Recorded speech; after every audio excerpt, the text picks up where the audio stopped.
Majority Leader Tom Daschle spoke earlier tonight on U.S.-Israel relations. Their remarks to the American-Israel Public Affairs Committee are about an hour. Good evening. I am Mayor Mitchell, better known as Bubba, of Mobile, Alabama.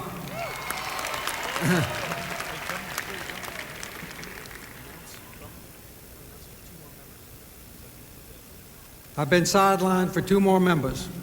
Go right ahead. Oh. Representative Waite and Representative Steve Rothman. Welcome.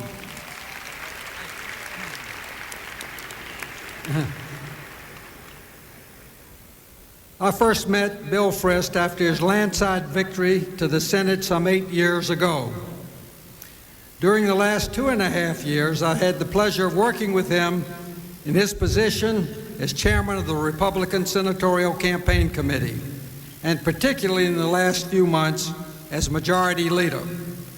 Without seeking publicity, Senate Majority Leader Bill Frist, an accomplished heart surgeon, approaches all of his responsibilities with both skill and compassion. For many years, Senator Frist has been a quiet but determined advocate for declaring war on HIV and AIDS. And in his 8 years in the Senate, he has been a passionate supporter of a safe and secure Israel.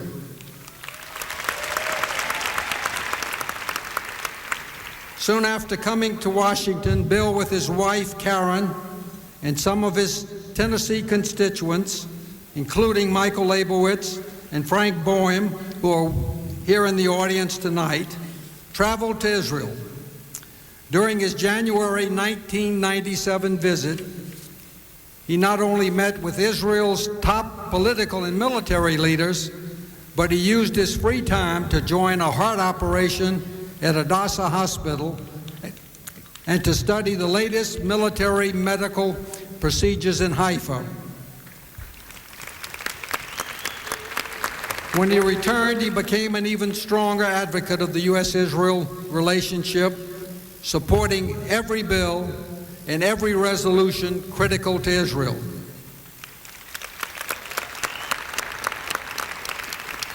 Two years ago, we were privileged to have Bill address the AIPAC Policy Conference. He clearly stated his position on the U.S.-Israel relationship by saying, "The reason is pretty clear. America stands by Israel because it is the right thing to do. We feel better about ourselves and stand taller in the family of nations when we do the right thing." After a meeting of his staff with Howard Corr and myself a few weeks ago, he backed his words with action once again. Along with Senator Democratic Leader Tom Daschle, Majority Leader Frist authored an important letter to the President highlighting Israel's dire security needs and asking for emergency loan guarantees and military aid as administration officials were debating how much assistance to provide Israel. The rest is history. Their efforts resulted in an administration recommendation of $9 billion in loan guarantees for Israel and $1 billion in direct military assistance to offset the costs Israel is incurring in the current war. Bill, we want to thank you for raising your voice at this important time and for always keeping the U.S.-Israel relationship close to your heart. We look forward to working with you to make America better and to ensure Israel's safety and security. Ladies and gentlemen, please join me in welcoming a true leader, a great friend of Israel, Senate Majority Leader Bill Frist.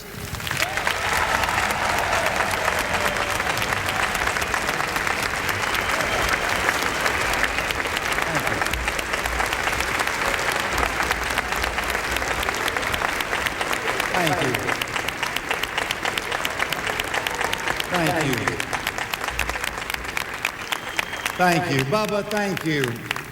Bubba, thank you for your kind words, and thank you all for the opportunity tonight for me to share my thoughts on the common cause that joins Israel and the United States as defenders of freedom, democracy, and peace in a very turbulent world.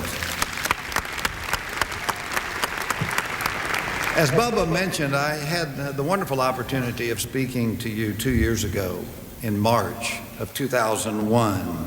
And I spent much of my time talking about that trip that I took with my good friends with you here at AIPAC.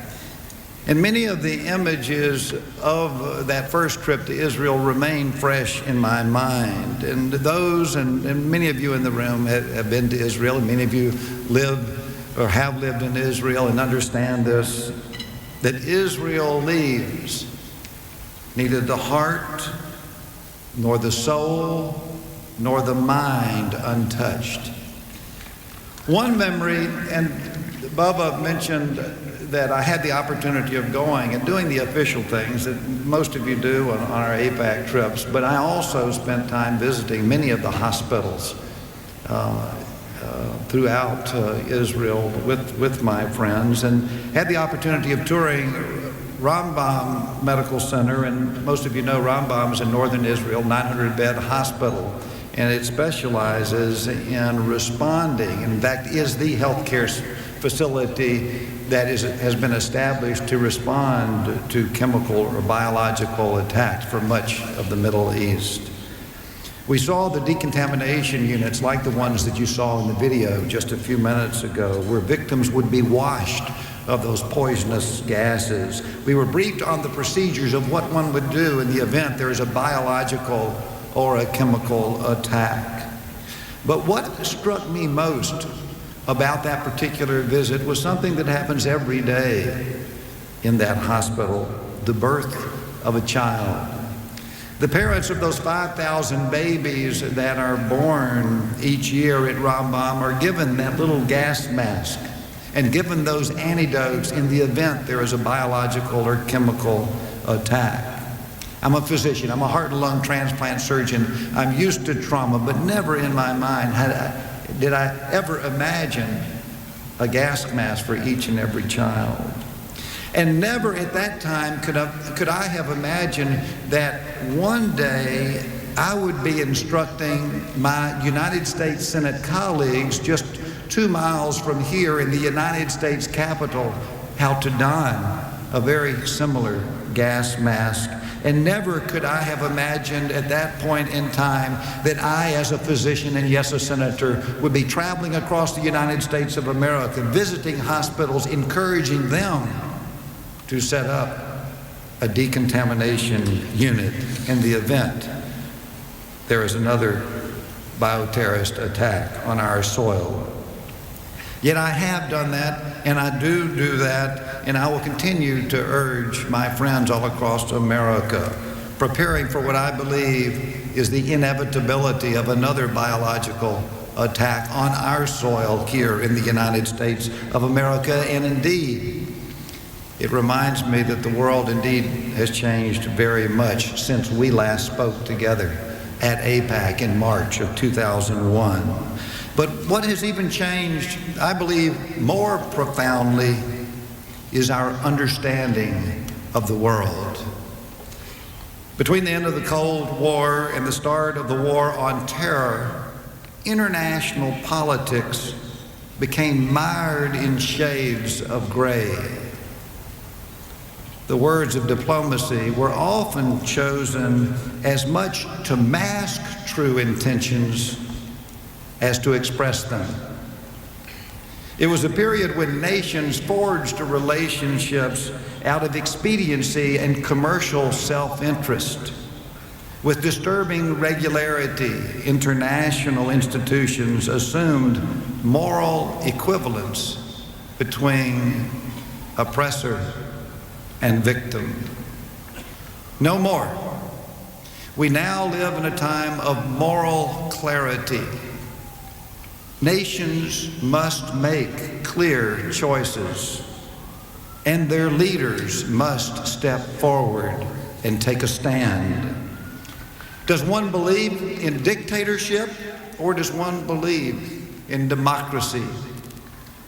Should one's people live in tyranny, or should they live in liberty?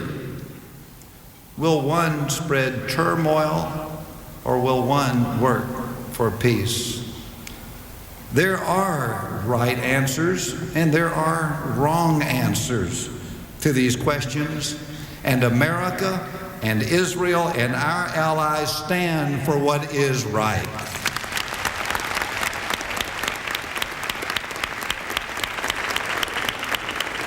Since that dark day in September of 2001, too many in this great nation have lived in fear of further terrorist attacks.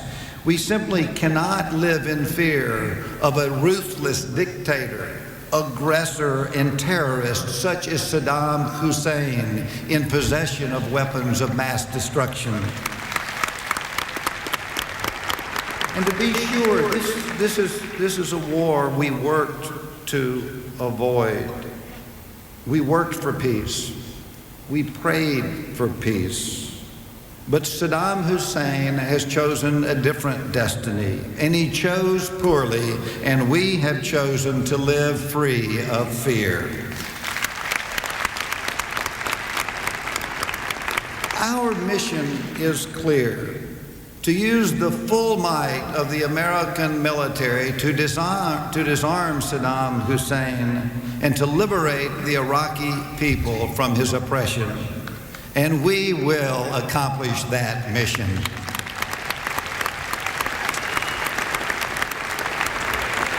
Ours is the best equipped and the best trained military in the world, and our men and women in uniform know they have a job to do. And as Tommy Franks said, I thought so aptly just several days ago, they are doing it magnificently.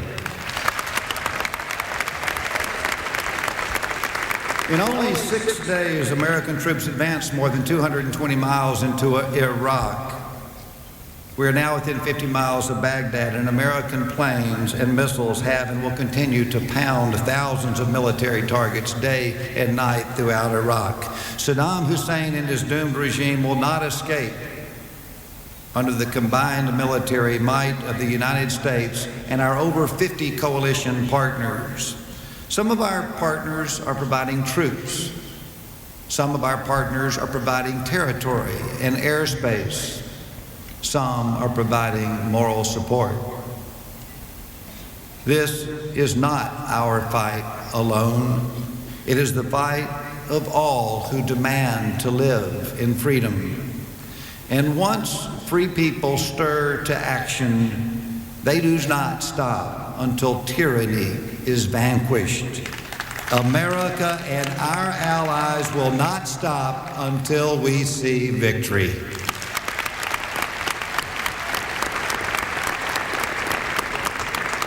Many in this room, I know, have sons and daughters in the armed forces. Others have proudly worn the uniform of the United States of America. Others still have seen the horrors firsthand, whether in Europe or in the Middle East, and some of you have even survived the brutality of a cruel dictator. You've seen it all before. We have seen it all before. We know what is at stake in this war. We know the fate of those who allow dictators to pursue their evil designs. Let there be no mistake. Evil is what we fight. Nearly every day over the past 12 days, families in this country awoke to the worst possible news: the loss in combat of a son, a daughter, a father, a brother. These brave Americans sacrificed their futures so that we may live ours in peace. Yesterday, at the post of the 101st Airborne down in Clarksville, Tennessee, I had a wonderful opportunity of visiting with many of the young families of the more than 17,000 soldiers who have been deployed to Iraq and Kuwait to fight for you and me. My conversations there yesterday reminded me, and I had the chance to go to church with them and to spend time talking to them over lunch. My conversations reminded me that our military is full of decent people, of honorable people, of patriotic people, Americans serving the cause of liberty. And at that church service yesterday, we honored the life of Captain Christopher Seidel, who served as an officer in the 101st Airborne. He was killed in that grenade attack in Kuwait a little over a week ago. In our thoughts and prayers this evening, we remember Captain Seifert, and we hope for the healing of a family and a community shattered by his loss. Indeed, every life is precious. This is a principle of the Jewish religion. It is a principle of my religion. And it is a principle to which I, as a doctor, as a physician, took an oath to uphold. Yet knowing this, we still send our youngest and our bravest and our brightest men and women in harm's way. And when we do, we should honor their sacrifice in how we comport ourselves. Those who are privileged to serve them in public office should aspire to their level of greatness. We must measure our words, any words that claim Americans have been sent into battle for other than the noblest reasons are simply untrue.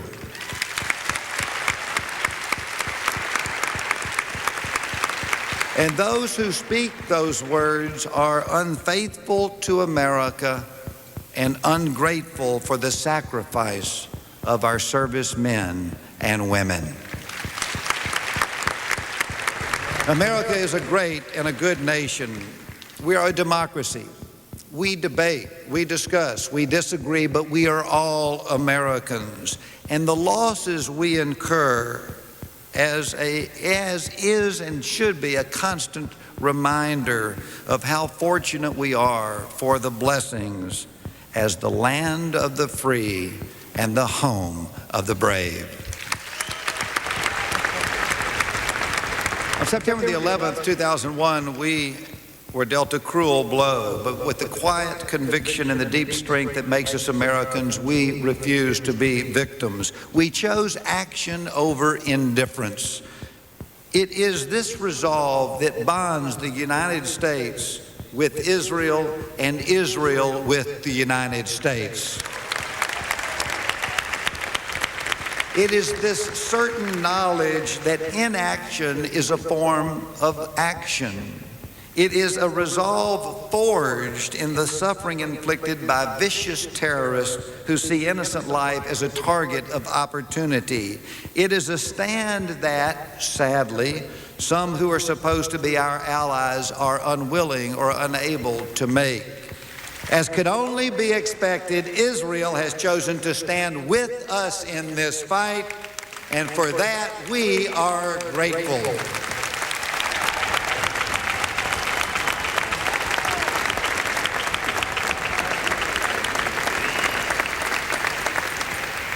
Bubba referred to this, but last week the President of the United States made a strong commitment from the United States to the economic vitality and security of Israel.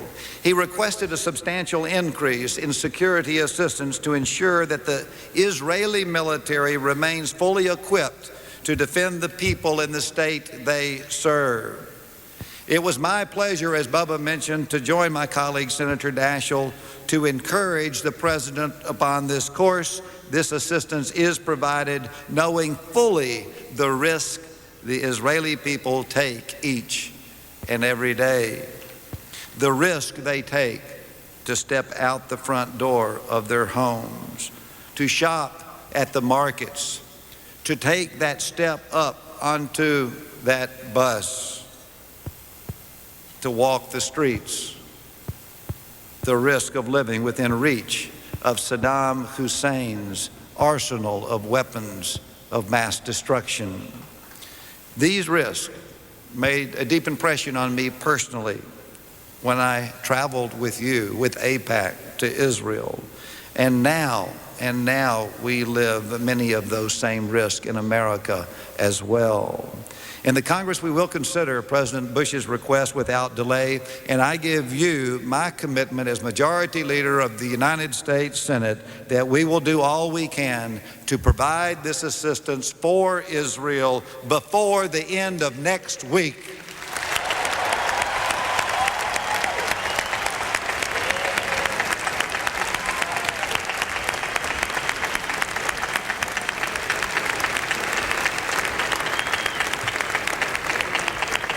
I ask that you too, and all in your visits to the members of the United States Congress, help deliver on that promise. Israel and the United States have never worked more closely than we do today. Israel and the United States have never had more at stake than we do today. As the state supporters of terror accumulate weapons of mass destruction, and as terrorists attempt to acquire them and demonstrate a desire to use them, we have joined with Israel for a fight for our survival. This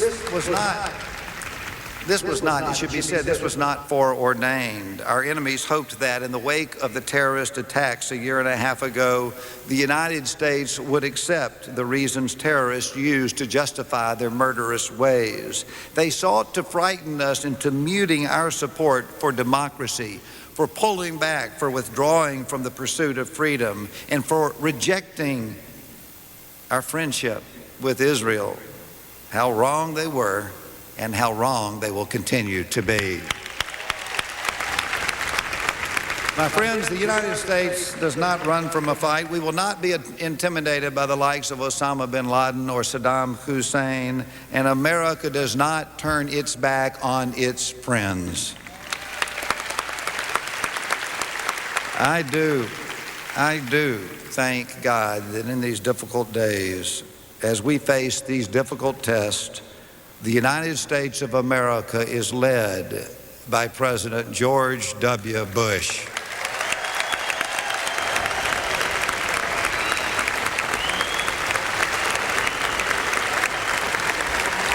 I thank God that Israel has a supporter in the Oval Office as loyal and devoted to Israel as this president.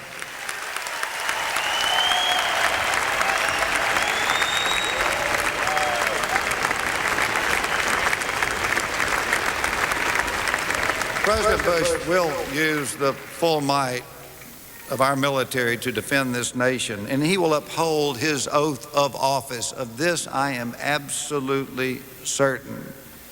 And though he will lead the nation in war where necessary, President Bush has also laid out a vision for peace in the Middle East. President Bush's vision for peace, laid out, as all of you know, in remarks on June 24th, is not a calendar. No, rather it's a journey. And the journey has a beginning, and it has a middle, and it has an end. The failure to meet the first part, the beginning, makes it impossible to achieve the last. The beginning of this process is an end to the terror against the innocent people of Israel. And it makes sense because peace cannot exist without security, and security cannot exist under that threat of terror. That's the beginning. The middle Part of this journey towards peace will see Israeli and Palestinian leaders negotiating in an environment free of coercion and free of outside pressure to reach a solution that both can live with. And clearly, and we all know, clearly this will not be easy. Many of the core issues that divide the two sides are matters of deep conviction for both peoples, but with determination and with focus and with faith in the Almighty, there is hope. And this hope could only be strengthened by the replacement of Palestinian leaders whose hands are stained with the blood of innocent Israelis.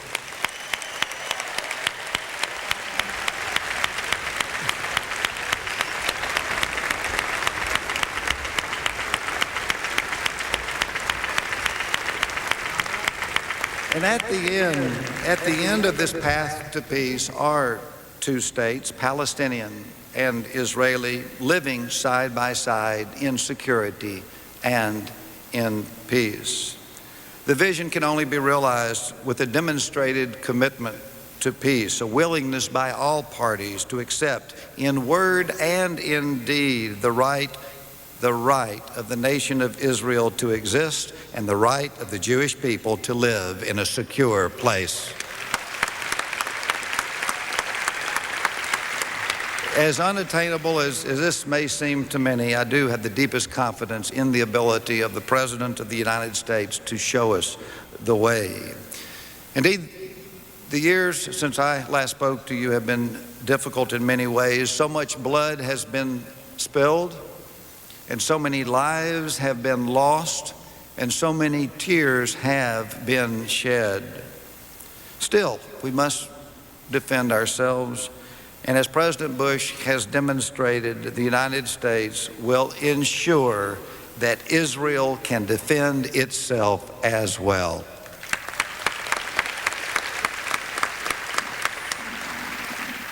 In closing, the cause in which we are now engaged in Iraq and in Afghanistan and indeed in every corner of the world is not new.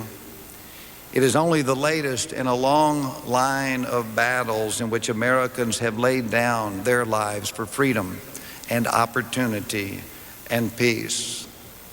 Do we know when victory will be won? Do we know what price victory will exact? As we could not know with past struggles, we cannot know with this one. But we really don't need the answer. For this is an ancient struggle of good versus evil. And it's old as mankind, and it will last until the end of time. We already know all we need to know, that no matter how long it takes, that no matter how much it costs, the outcome is certain. Victory will be ours. Good will triumph over evil. We will right what is wrong. And the security and peace for which we all hope and pray for the future will come to pass. God bless you, and God bless the friendship between Israel and the United States of America.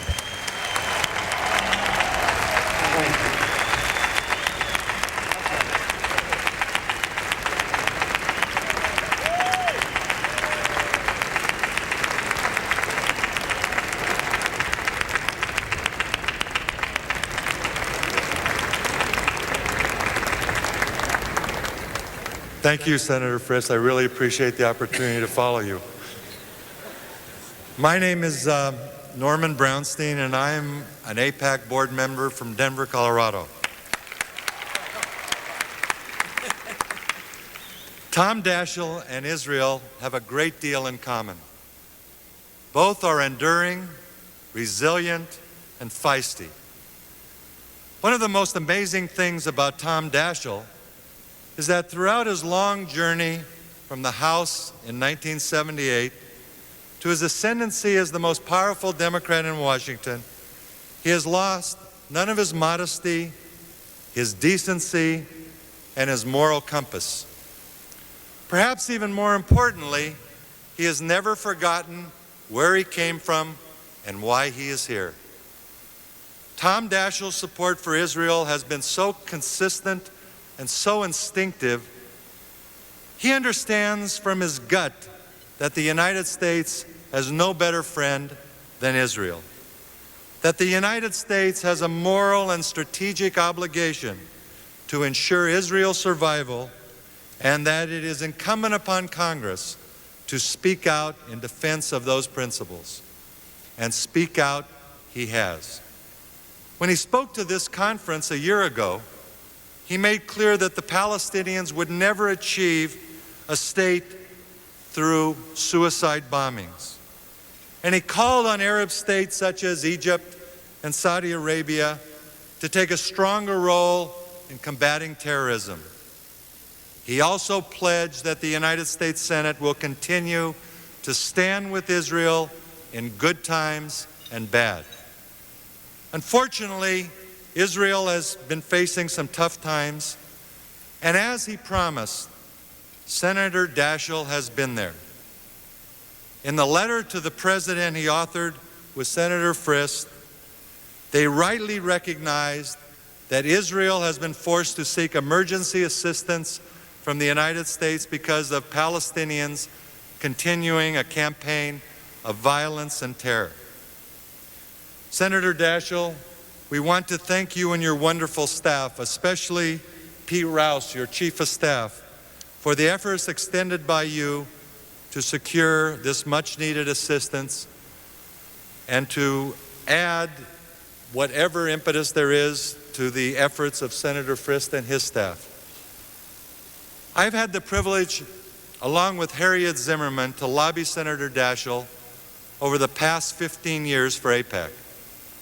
And as we all know, it's been a historical period for U.S.-Israel relations.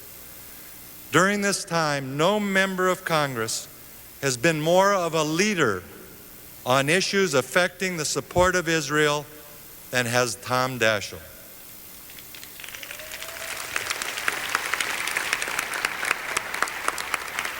As I look out over this audience of almost 5,000 people, it reminds me of the first time I met Tom Daschle in Denver in 1986. At our first meeting, Tom explained to me how much Israel needed AIPAC's leadership and political vision. He also explained to me how the Jewish community needed to be involved, even with senators from South Dakota. You know, that state with such a large Jewish constituency. Or as Tom fondly refers to it, as my daughter Callie reminded me, the frozen chosen. Tom explained to me the importance of the Jewish community touching all 535 congressional representatives, how important grassroots were to each member of Congress. As I look out over this incredible crowd, Tom's advice has more meaning than it ever has had before. Tom, with people like you and Senator Frist in key positions in Congress, we know that Israel will survive and prosper despite the daunting challenges she faces. Ladies and gentlemen, please join me in welcoming a true leader and a great friend of the State of Israel, Senate Democratic Leader Tom Daschle.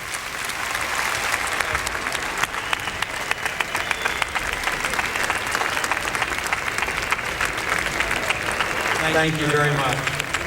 Thank you. My colleague, Senator Frist, Mr. Ambassador, members of the dais, my colleagues, distinguished guests, it is a great honor to be with you at such a critical moment in our nation's history and in the history of our friendship with Israel. I am grateful for your warm reception. I am also grateful for the extraordinary job done by AIPAC each and every day, in particular your Washington office when you're not here. You have one of the finest offices any organization could ever hope to have, and we salute you for their leadership and their incredible advocacy each and every day. I want to thank my dear, very treasured friend, Norm Brownstein, for that warm introduction. She isn't here tonight, but I also would recognize the extraordinary effort made by Harriet Zimmerman year in and year out. I have had the good fortune to call them friends now for well over 15 years. Few people better understand the moral purpose of our nation and are more determined or more effective at pushing it forward. I am grateful for their counsel and their friendship, and grateful for the kind words Norm shared tonight. Last year, some of you may recall that South Dakota was not as well represented at this meeting as I had hoped. I worked hard all year to make sure that didn't happen again. I'm proud to say that tonight, nearly half of my state's Jewish population was able to make the trip to Washington this year. Steve Rosenthal, would you stand up, please? Steve is a friend of mine. I look to him for guidance on many issues, and I'm grateful for each and every time he shares them with me. I want to thank Senator Frist for his eloquent and powerful remarks tonight. It's been a pleasure for me to have the opportunity to serve with him, to work with him in his capacity as our majority leader.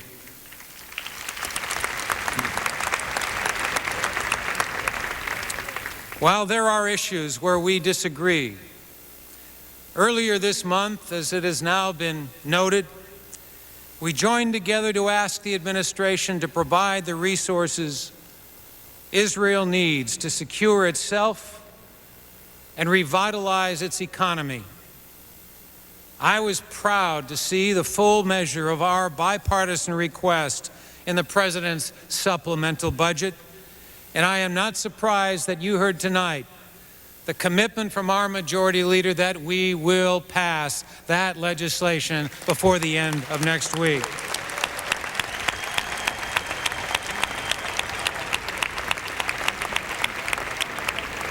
It is yet another example of our unyielding commitment to restore security, peace, and peace of mind to all Israelis. These are difficult days for our nation and for Israel, and difficult days demand that we speak frankly. These past 2 years have been extraordinarily difficult. The risk Israel has taken for peace have been met with a cynical return to terrorism. Just this weekend, in Netanya, we saw yet another example of brutality. Today, once again, Israel finds themselves reaching for gas masks in the expectation that Saddam Hussein could launch attacks with chemical or biological weapons. Meanwhile, across the world, protests against the war are developing into crude displays of anti-Semitism, and violence against Jews is on the rise in Europe. The true measure of Israeli courage is found at moments of great test and trouble. And the true measure of America's friendship to Israel will be proven during troubled days as well. As always, there are some here and some abroad who would drive a wedge between America and Israel, but to do so would be to separate America from its best self. From 1948 Through this day, America's commitment to Israel is rooted not in economic gain, not in narrow calculations of foreign interest, not in politics. Then and now, our commitment to Israel grows from our duty to preserve the great heritage of liberty and democracy, of which we are the most fortunate heirs and the most powerful defenders. America and Israel share an unbreakable bond. It is imperative that bipartisan leadership in the Senate and in the House, working in concert with this administration, do everything in our power to honor this friendship in peace and in war, in prosperity and in hardship, in hope and in fear.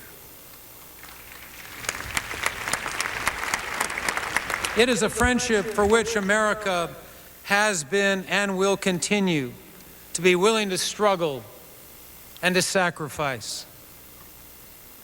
As Jonathan says to David in the book of Samuel 20:42, we have sworn friendship. The Lord is witness between you and me, and between your descendants and my descendants forever. America is now engaged in a war to disarm Iraq and bring freedom and stability to a people and a country that have known precious little of either. The closer we are to victory, the fiercer will be the battle.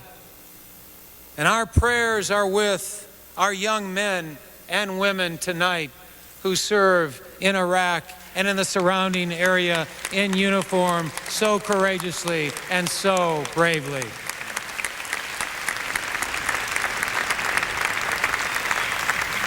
But our memories are not so short that we fail to see the threat tonight to Israel. Saddam may once again put Israelis in the direct line of attack.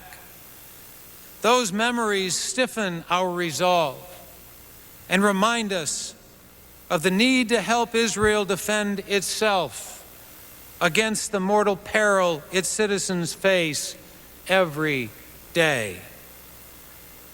During the Gulf War, over 10 years ago, there was an American-born Israeli doctor named Robert Werman who wrote a diary about life in Israel during the Scud attacks. He called the dispatches notes from a sealed room.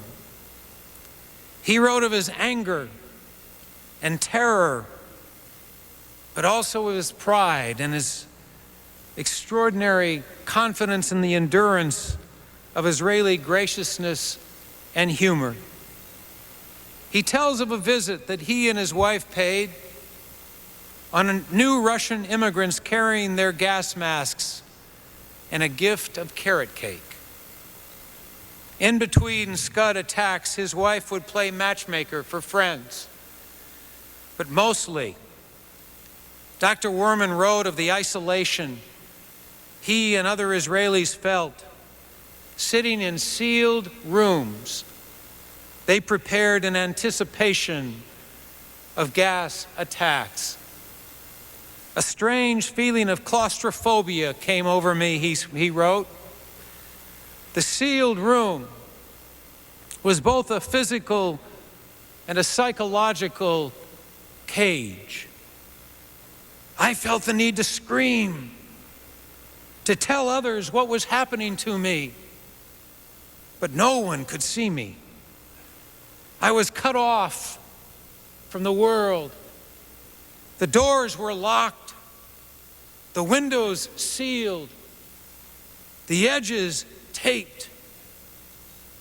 We were alone. The war ended. The plastic sheeting came down. The gas masks were stored. But one can't help but look at that time as emblematic. For 55 years, Israel's enemies have sought to force it inside a sealed room, cut off from its neighbors and the world. They have purposefully acted to create a physical and psychological cage to prevent Israelis from pursuing all that is good in life.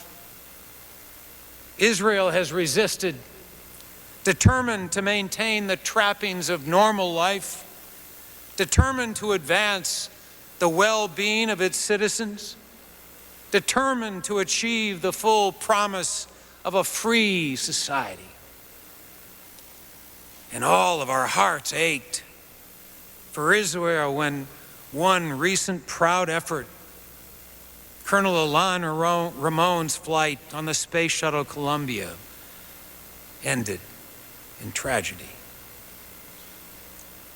But through all the setbacks, through all the scars, Israel has persevered, and it will prevail.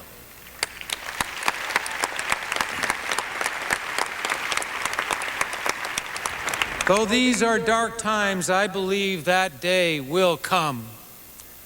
What Israel is now enduring could prove to be the storm before the calm. The Palestinian leadership, long held captive to the malicious whims of one man, has chosen its first prime minister. At the same time, the Iraqi people, too, are poised to have a new government, one that could plant a seed of democracy in a region that resisted democracy and human rights. These are causes for hope, but we cannot sit back and let events take shape of their own. Even after our troops triumph and Saddam falls, there will be many who will challenge the creation of a peaceful, stable, and united Iraq. Even now, against the wishes of Palestinians, sick with his corruption, and a world united in its disillusionment, Arafat is working to undermine the authority of the prime minister whose appointment he claims to support. We cannot allow that to happen. Arafat is the past in the Palestinian territory, and we must recognize that. We cannot allow Arafat to dictate the country and the positions of his people any longer.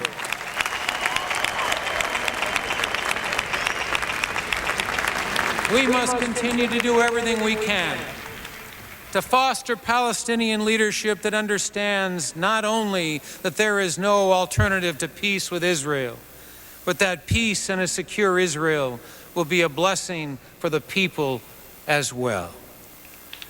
We have a lot of hard work ahead of us, but we can ensure that Israel emerges into the post-Saddam, post-Arafat era safer than ever before.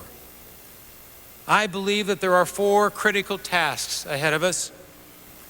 First, we must ensure Israel is strong and secure. We will work to win the approval without delay of the $1 billion in security assistance for Israel on the Senate floor later this week.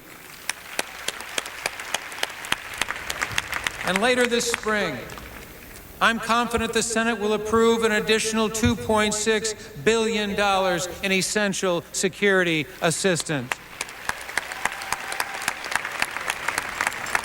We must also recognize that the violence to Israel has come at a huge cost to its economy. In the last quarter alone, average wages decreased 6%. And the capital that once funded one of the world's most dynamic economies has virtually dried up. So it is vital that the Senate act this week by passing without delay or unrelated conditions the $9 billion in economic assistance to Israel. That must be done. Second, just as we have a responsibility to keep Israel strong and secure, we must also keep the United States strongly engaged. Already there are troubling signs that some will try to pressure Israel back to the negotiating table prematurely. The President was right to re-engage in the conflict with the Palestinians. America's continuing role in the diplomatic efforts underway are good for our country and good for Israel. But we should be clear. When Israel chooses to assume risks for peace, Israel has a right to demand concrete and decisive steps against terrorism.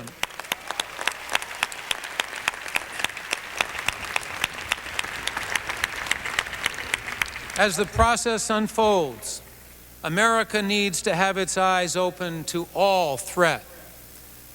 Last week, the American official who has spent the most time with Arafat warned us to expect the worst from him.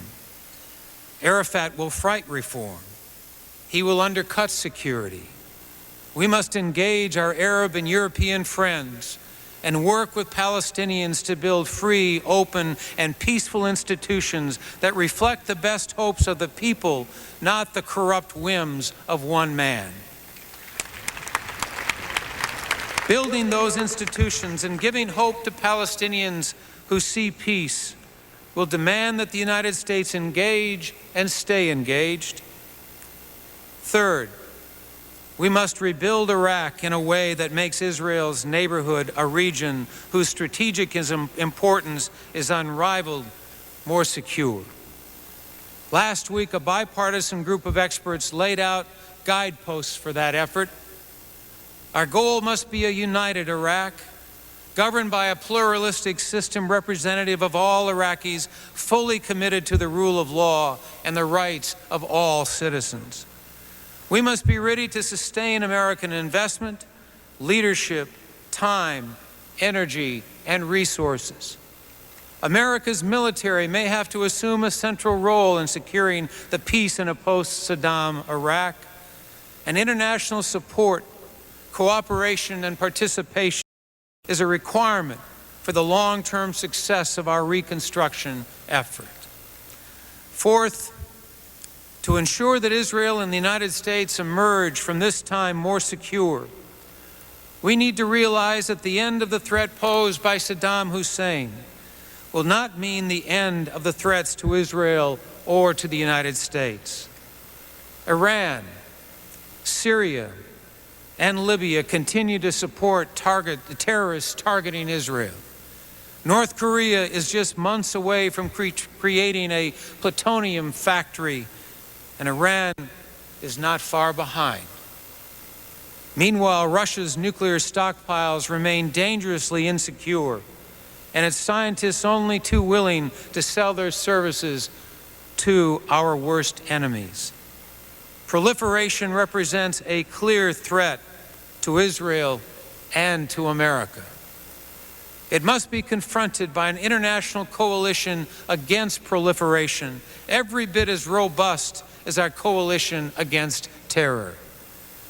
It requires that the United States develop a comprehensive strategy, not ad hoc tactics or singular reliance on the power of our military. This is a demanding moment. If we approach these challenges with patience, resolve, and moral courage, we can fashion a moment of hope for all Israel and for all the world. But we need to be honest with ourselves. Without hard work, peace for Israel will not be won nor preserved. Peace is no Garden of Eden, no perfect space free of care and conflict. It requires constant vigilance, and the work may never be finished. A friend of mine recently met a kibbutznik who told him that years ago his young son asked him about his army service.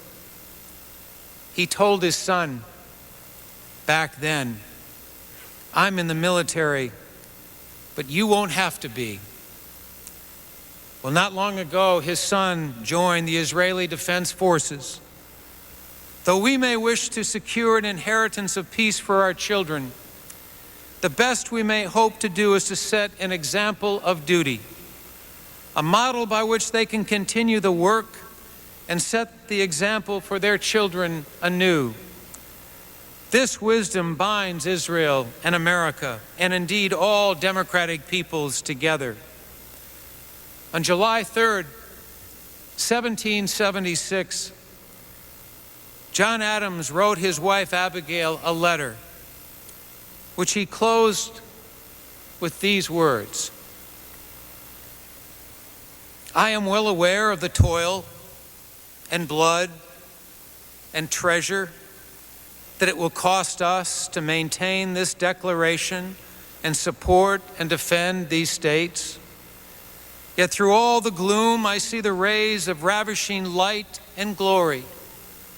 I see that the end is worth more than all the means, and that posterity will triumph in this day's actions, even if we should one day rue it, which I trust in God we shall not. There is no final victory for peace. It is built day after day, generation after generation, through the dedication, the sacrifice, the perseverance of a free citizenry. Peace cannot be a windowless prison, a sealed room which traps Israel just as it keeps out its enemies. It is simply and humbly a life without fear.